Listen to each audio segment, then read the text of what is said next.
Also, as part of our upper limbs, we have our hands. And in our hands, we have carpals, metacarpals, and phalanges. Carpals are the bones that make up our wrist. And we have 8 carpal bones. And they are all short bones.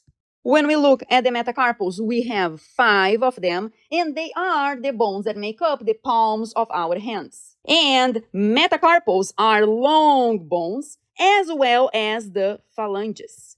All phalanges are long bones because they are longer than wider. Remember that? Now, we have several phalanges. We have a total of 14 phalanges, actually. Let's start by looking at the carpal bones.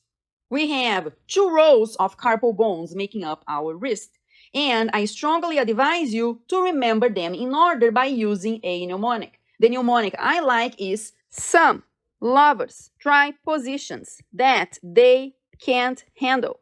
Scaphoid, lunate, triquetrum, pisiform, trapezium, trapezoid, capitate, and hamate. The trapezium is always under the thumb, trapezium under the thumb. The triquetrum is right before the pisiform, because if you drink lots of rum, you pee a lot. So you have triquetrum and pisiform.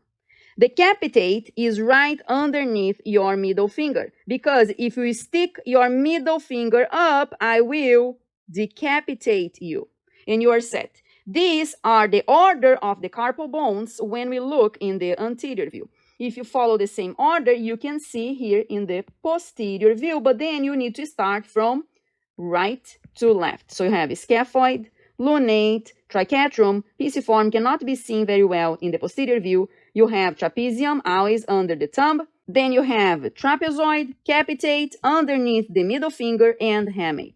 When we look at the metacarpals, we have metacarpals 1, 2, 3, 4, and 5.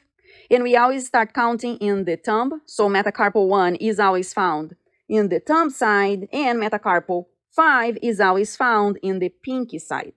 After the metacarpals, we have our fingers, and the bones we have in our fingers are the phalanges. And the singular for phalanges is phalanx. So when we look at our thumb, which in anatomy is referred as pollex, we see that our thumb has 2 phalanges. We have the distal phalanx, which is distally located in relationship to the proximal phalanx. If we look at all other fingers, we have the distal phalanx, the proximal phalanx, and in between we have the middle phalanx.